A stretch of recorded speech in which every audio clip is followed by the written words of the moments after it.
तो आप जानते हैं कि गति का विरोध करने वाला बल, लेकिन ये भी जान लीजिए कि गति के लिए आवश्यक भी होता है। तो दोनों बात एक ही सम्मिलित है क्या? गति का विरोधी और गति के लिए आवश्यक। तो फ्रिक्शन इज नेसेसरी एविल, एक शॉर्ट में वर्ड भी कह सकते हैं कि घर्षण एक आवश्यक बुराई है।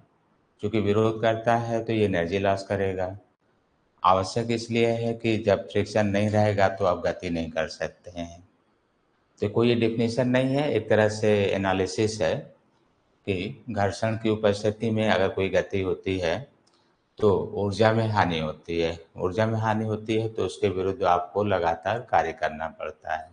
जैसे बाइक चलाते हैं तो उसके लिए पेट्रोल, या गाड़ियाँ चलाते हैं तो डीजल पेट्रोल, इस तरह से, या इलेक्ट्रिक कोई भी हो, आपको उपयोग करना होता है। तो इसमें जब अपोजिशन बोलना होगा तो आप एक वर्ड लिख सकते हैं, it's not opposite for motion but opposite the relative motion between contact surface. तो घर्षण गति का विरोध नहीं करता है बल्कि सापेक्ष गति का विरोध करता है। सापेक्ष गति, जैसे कि आप कोई कॉन्टेक्ट सरफेस ले रहे हैं तो उनमें एक दूसरे के सापेक्ष अगर कोई गति होती है तो इसका विरोध करता है। जैसे द्रवों का प्रवाह पढ़ते हैं तो उसमें विस्कस के बारे में कहा जाता है। तो विस्कस फोर्स, तो आप कहते हैं viscous force is a types of friction, अर्थात श्यानता के कारण द्रव के दो विभिन्न परतों के मध्य लगने वाला बल जो गति का विरोध करता है वो घर्षण का ही एक पार्ट है, जिसको आप विस्कस फोर्स के रूप में पढ़ते हैं। इसी तरह से कांटेक्ट और कनेक्टेड सरफेस में जो बल कार्य करता हो, जो गति का विरोध करता हो, या जो विस्थापन के विपरीत दिशा में हो, या न्यूटन बल के विपरीत दिशा में गति का विरोध करता हो, वो घर्षण कहलाता है। तो डिफिनेशन लिखने के लिए शॉर्ट में आप एक दो पॉइंट लिख सकते हैं। से आप नोट कर सकते हैं कि घर्षण एक प्रकार का बल है जो संपर्क तलों के मध्य सापेक्ष गति का विरोध करता है।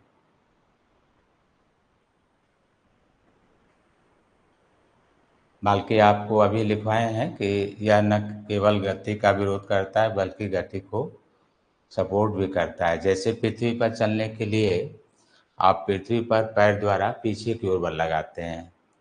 जब कोई व्यक्ति पृथ्वी पर पैदल चलता है तो आगे बढ़ने के लिए अपने पैर के माध्यम से पृथ्वी को पीछे ढकेलता है, तो घर्षण के कारण आगे जाता है। अर्थात आप ये कह सकते हैं कि घर्षण जो है गति के लिए आवश्यक भी है।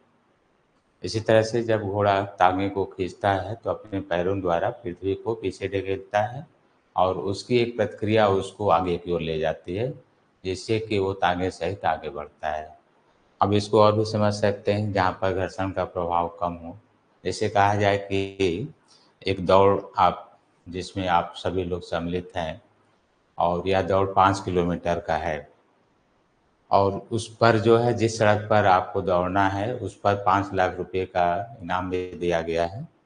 5 किलोमीटर पूरा करना है और उस पर ग्लिसरीन बिछाया गया है, और ग्लिसरीन के बाद उस पर केले के छिलके डाल दिए गए हैं, और फिर उसके ऊपर जो है आपको एक पतली पन्नी डालकर बिछा दी गई है। जो दौड़ पूरा करेगा उसको 5 लाख रुपए का इनाम है। तो इस तरह से आप समझ गए होंगे कि आप कितने समय में उसको पूरा कर पाएंगे। क्योंकि अगर फिक्सन नहीं है तो दूसरा आप ऐसे समझ लीजिए, प्रायः चिकने स्थानों पर वाहन के पहिए आगे बढ़ने के बजाय उसी पर घूर्णन गति करने लगते हैं, रोल करने लगते हैं। अर्थात जहाँ पर इस तरह का घर्षण का प्रभाव कम हो तो पहिया आगे न बढ़कर घूर्णन गति करने लगता है एक ही स्थान पर। और समझना हो तो सड़क जो बनाए जाते हैं सीमेंट के सड़क और इस तरह से, तो उनमें बीच बीच में लाइनिंग कर दी जाती है ताकि उनसे घर्षण बल पूर्णतः चिकना ना हो, उनसे घर्षण बल टायर और सड़क के मध्य आसानी से प्राप्त हो सके। बहुत सारे उदाहरण हैं जो घर्षण आपके गति के लिए सपोर्ट करता है, लेकिन इन सभी में एक पॉइंट है कि संपर्क तलों में घर्षण की दिशा वह होती है जो विस्थापन के विपरीत होती है। अर्थात संपर्क तलों में गति का ये विरोध करता है। तो between contact surface or connected surface, direction of force in opposite to displacement of moving particle. तो ये डेफिनेशन आप लिख सकते हैं जो कि मैंने बताया है आपको। तो घर्षण का कारण, पहला हुआ डेफिनेशन कि घर्षण क्या है और घर्षण किस तरह व्यवहार करता है। तो इसमें दिया गया घर्षण का कारण, तो आप कह सकते हैं इसमें कि cause of friction, cause of friction. तो घर्षण का कारण क्या है? घर्षण का कारण, काज ऑफ फ्रिक्शन। तो between contact are connected surface applied cohesive and adhesive forces, संपर्क तलों के मध्य ससंजक और असंजक बल कार्य करता है। अर्थात जहाँ पर कॉन्टैक्ट होते हैं उनमें उपस्थित परमाणु या अणु जो है या सूक्ष्म कण एक दूसरे को आकर्षित करते हैं और उन आकर्षण बल के विरुद्ध आप आगे बढ़ते हैं तो घर्षण बल गति का विरोध करता है। तो पहला कारण आप लिख सकते हैं ये भी कि कोई भी सतह पूर्णतः स्मूथ नहीं होता है। अर्थात जैसे कि आप देखे होंगे ऊँट का उभरा हुआ सिरा, तो सड़क को वैसे ही मानिए, लेकिन जब आप माइक्रोस्कोपिक लेवल देखेंगे तो आपको ऊँट का जो उसके सरफेस पर उभरा हुआ सिरा है, इस तरह जिसको ऊबड़ कहा जाए, उभरा हुआ सिरा, वो क्षैतिज गति का विरोध करता है। तो जैसे हम मान लीजिए कि आपको ये स्मूथ दिखा रहे हैं कोई लाइन, फिर इसके बाद हम इस तरह से कोई उभरा हुआ सिरा दिखाएं, फिर आगे बढ़ाएं।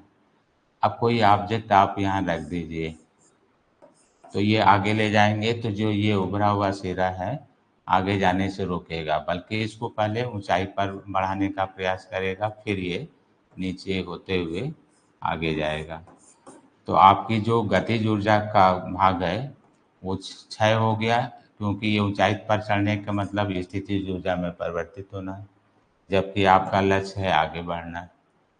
तो इस तरह से कहा गया कि कोई भी सड़क पूर्णतः स्मूथ नहीं होता है, बल्कि वो खुरदरापन होता है। तो इसमें क्या होता है कि पहियों के मध्य जो है ये हॉरिजॉन्टल चलने पर, इसी को ऊबड़ कह रहे हैं या जो उछाल है, ये पहियों पर एक अवरोध उत्पन्न करता है। अब पहिया या तो इसके ऊपर से होते हुए जाए, लेकिन अगर आप क्षैतिज खींचते हैं तो ये गति का विरोध करता है। इस तरह से इसको अप ले जाकर डाउन, फिर आगे फिर ये विरोध करता है। तो इस तरह से सड़क में जो अवरोध है वो गति के विपरीत दिशा में बल लगाता है। तो आप अगर आगे बढ़ने का प्रयास, तो ये पीछे की ओर एक प्रतिक्रिया की तरह देता है। तो घर्षण का कारण, तो सड़क का अधिक खुरदरेपन, क्योंकि खुरदरेपन होना जरूरी है, क्योंकि घर्षण की गति के लिए घर्षण भी जरूरी है, लेकिन अधिक खुरदरेपन जो है घर्षण के प्रभाव को ज़्यादा और गति को मंद कर देता है। तो इस तरह से घर्षण का कारण आप ये भी लिख सकते हैं कि सड़क का अधिक खुरदरेपन होना, क्योंकि खुरदरेपन होना आवश्यक है गति के लिए। तो काज ऑफ फ्रिक्शन, तो फर्स्ट आप इनमें से ये भी लिख सकते हैं ड्यू टू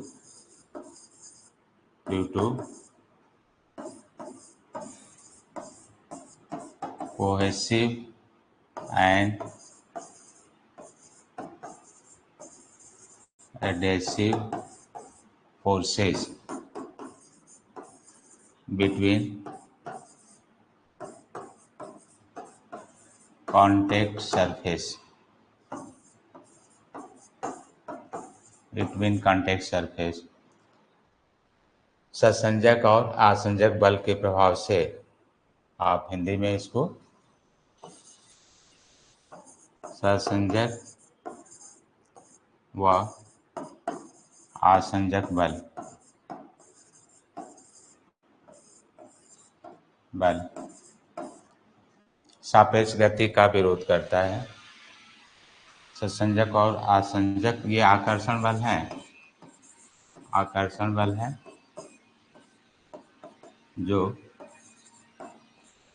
सापेक्ष गति का विरोध करते हैं। सापेक्ष गति का विरोध करते हैं।